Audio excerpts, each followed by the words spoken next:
Hello class 9 student, आज हम exercise 2.6 के बारे में समझेंगे। उसमें विजुअलाइजिंग लीनियर रिलेशनशिप, जो हमने इसमें हमारा है विजुअलाइजिंग लीनियर रिलेशनशिप।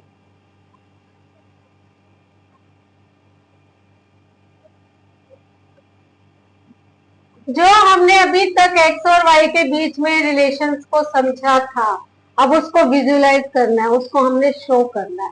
हमने अभी तक समझा था कि अगर एक क्वांटिटी y है और एक क्वांटिटी x है, तो हो सकता है x को 2 से मल्टीप्लाई करके उसमें +3 करके हमारे पास y आए।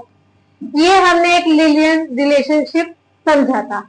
अब इसको ग्राफ के थ्रू हम विजुअलाइज करेंगे कि ग्राफ में क्या इफेक्ट होता है इसका। इसके अंदर जो ये y और x है, ये जो हमारी अननोन वैल्यूज हैं, ये लाइन की इक्वेशन बनाने में हेल्प करती है। और ये है हमारा जो x के साथ लिखा जाएगा, जो x के साथ लिखा जाएगा, ये बहुत इंपॉर्टेंट है। तो ये भी रिलेशन का पार्ट कि x को 2 से मल्टीप्लाई करो और +3 कर दो। यहाँ +3 -3 ये थोड़ा सा डिफरेंस दिखाएगा दूरी का, ठीक है। लेकिन ये जो चीज होगी x के साथ लिखी जाएगी, उसको वो बहुत जरूरी है, उसको हम कहेंगे स्लोप। ये है स्लोप। जो हमने लास्ट एक्सरसाइज में क्वेश्चन किया था, उसमें ये जो चीज थी, इसको हम एक ही फॉर्म में लिखते थे, तो ये हमारा होता है स्लोप, ठीक है। स्लोप हमारा क्या है इसमें? ए। स्लोप क्या होता है? स्लोप आपका होता है जैसे अगर हम ग्राफ बना रहे हैं, ठीक है। अगर ये स्ट्रेट कोई मैंने ग्राफ बनाया y और x का, जो कि हमने पहले बना चुके हैं थोड़े बहुत, तो ये इस तरीके से आया, तो इसमें कोई स्लोप नहीं है। स्लोप को हम कहेंगे एक तरीके से ढलान कहते हैं, ठीक है। अगर ये ग्राफ में लाइन इस तरीके से भी आई, तो इसका भी कोई स्लोप नहीं होगा। लेकिन अगर लाइन इस तरीके से आ रही है, यानी कि इसमें स्लोप है, कुछ ना कुछ स्लोप्स है, ठीक है। तो उनमें स्लोप नहीं होता। जो आपकी स्ट्रेट लाइन जाती है, जिनमें थोड़ी सी ढलान होती है, उसमें हम कहते हैं कि इसमें मुझे एक ही वैल्यू मिलेगी, इसमें हमारा स्लोप होगा। अब स्लोप दो टाइप के हो गए। एक तो ये इक्वेशन है जिसमें हम पॉजिटिव स्लोप कह देते हैं इसको, ये हो गया आपका पॉजिटिव स्लोप। और एक और इक्वेशन ले लेती हूं मैं, कोई भी वैल्यू, ये हो गया आपका नेगेटिव स्लोप। अब इसमें फर्क क्या होता है पॉजिटिव स्लोप और नेगेटिव स्लोप में? पॉजिटिव स्लोप में हमेशा जो लाइन होगी वो ग्रोथिंग में होगी, कि लाइन ग्रोथ कर रही है। और जो नेगेटिव स्लोप में होगी, वो लाइन आपकी डीके में होगी। डीके का मतलब फॉल डाउन हो रही है, नीचे की तरफ गिर रही है। देखो, हमें ग्राफ सिर्फ मैथ में नहीं, इको में भी जरूरत पड़ती है समझने की, ठीक है। बहुत सी चीजें एक दूसरे के ऊपर डिपेंड करती हैं। डिमांड सप्लाई का आपका ग्राफ होगा, तो उसमें क्या होता है, अगर डिमांड बढ़ रही है तो आपका सप्लाई का ग्राफ बढ़ता रहेगा, वो इस तरीके से बनेगा। ये इसमें क्या हो रहा है, स्लोप बढ़ता जा रहा है, बढ़ता जा रहा है। लेकिन अगर कोई लाइन आपकी इस तरीके से आ रही है, यानी कि ये चीज बढ़ने पे, इसकी वैल्यू बढ़ने पे, ये जो चीज है नीचे नीचे कम होती जा रही है, इसको कहते हैं डीके होना, फॉल डाउन होना, इसको नेगेटिव कहते हैं। दोबारा से समझ लो कि अगर ये चीज बढ़ रही है, तो हर पॉइंट पे ध्यान से देखना, ये चीज भी बढ़ रही है आपकी, इसको हम कहते हैं पॉजिटिव स्लोप, यानी कि ग्रोथ हो रही है इसमें। और इसमें क्या हो रहा है, इसमें यहाँ पे ये वैल्यू 1 2 3 4 ये तो बढ़ रही है, लेकिन मान लो यहाँ पे 7 थी, अगले पॉइंट पे ये 6 है, ये 5 है, ये 4 है, ये आपकी 3 जो भी है, ये डीके हो रही है, ये ग्रोथ गिर रही है, इसकी ग्रोथ नहीं हो रही है। तो इसमें हम क्या कहते हैं, इसका स्लोप क्या है आपका? नेगेटिव स्लोप है, ठीक है। अब इसका थिंक एंड रिफ्लेक्ट देखते हैं।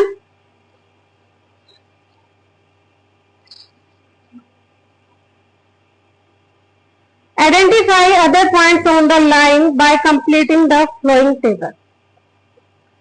फर्स्ट थिंक एंड रिफ्लेक्ट है, इसके अंदर 1 होने पे ये 3 है, 7 होने पे 15 है।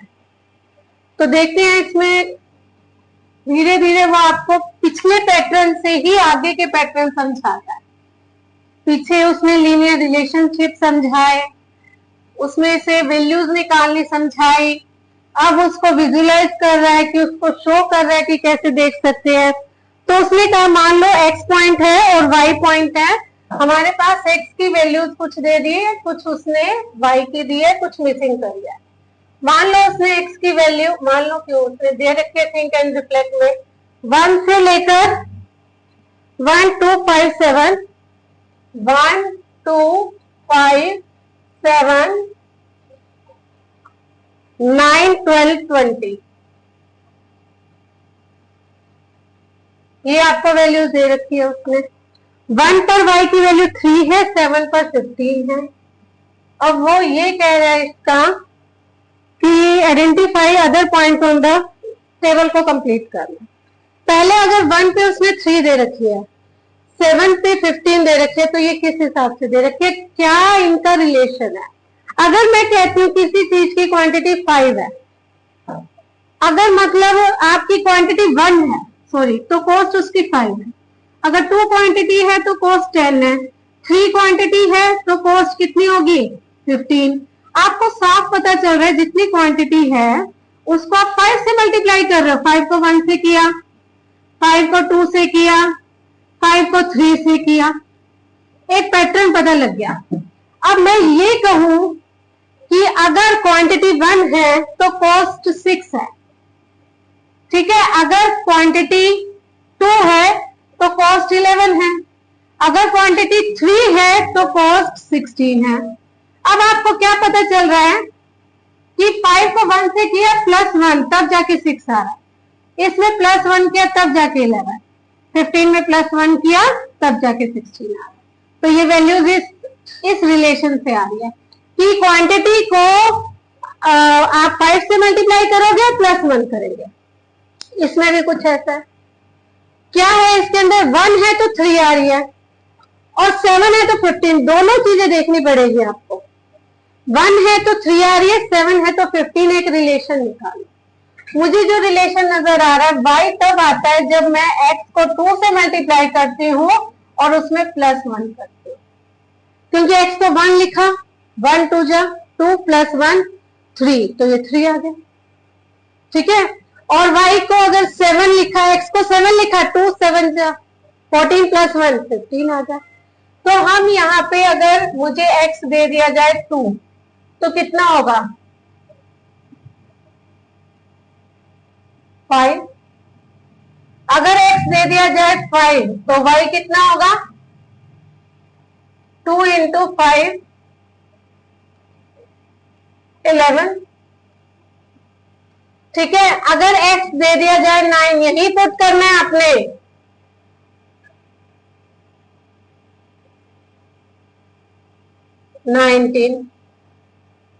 अगर x आपको दिया गया है 12, फिर से यहां पुट करो 12,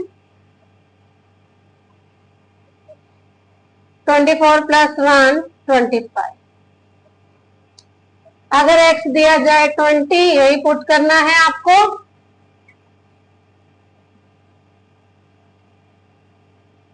तो y आ गया आपका 40। ये हमारी x और y की सारा टेबल कंप्लीट हो गया और ये इसका रिलेशन शो कर दिया। ये एक थिंक एंड रिफ्लेक्ट हुआ हमारा। नेक्स्ट है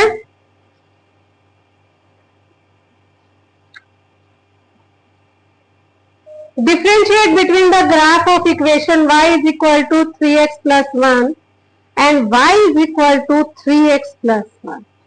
अगर उसने कहा है कि एक का graph y is equal to 3x plus 1 है और एक में graph y is equal to, ये थिंक एंड रिफ्लेक्ट है आपका पेज नंबर 33 पे। एक y 3x plus 1 है और एक में y is equal to -3x plus 1 है। क्या फर्क है, पॉजिटिव स्लोप क्या देगा, ग्रोथ। इसमें क्या है, नेगेटिव स्लोप, क्या देगा, डीके। ठीक है, फिर नेक्स्ट क्वेश्चन है, think and reflect, page number 35 पे। Does this help to conclude anything about linear equation? वो कह रहे क्या ये आपको लीनियर इक्वेशन के बारे में कुछ समझाता है? अगर मैं ए को फिक्स कर दूं और बी की वैल्यू चेंज कर दे, तो वो लीनियर इक्वेशन के बारे में हमें क्या समझाएगा? तो ए की वैल्यू आपने फिक्स रखनी है, तो यानी कि स्लोप फिक्स है। अगर ए की वैल्यू फिक्स है, स्लोप इज फिक्स। ठीक है, बट जो डिफरेंसेस है इक्वेशन में वो मेंटेन रहेंगे। ठीक है, बी वेरीज, अगर बी वेरी कर रहा है तो आपके जो लाइन है, लाइन के डिफरेंसेस अलग रहेंगे। जैसे मान लो आप एक लाइन ये ड्रॉ करते हो तो दूसरी इसके ऊपर नहीं आएगी, दूसरी स्लोप सेम रहेगा, सेम ढलान से ऐसे बन जाएगी, सेम। ठीक है, चाहे वो ऐसे भी बन जाए, लेकिन वो आपका जो इसका स्लोप रहेगा वो क्या रहेगा, सेम रहेगा। आपका जो ग्रोथ करने की रेशियो रहेगी वो सेम रहेगी। ये पॉजिटिव स्लोप है तो इस तरीके से ना बन के ऐसे बन सकता है। ठीक है, तो ये अब हमारे ये थिंक एंड रिफ्लेक्ट कंप्लीट हो चुके हैं। तो अब नेक्स्ट एक्सरसाइज हम नेक्स्ट वीडियो में करेंगे। तब के लिए टाटा, बाय बाय, टेक केयर, और चैनल को लाइक और सब्सक्राइब जरूर कर देना।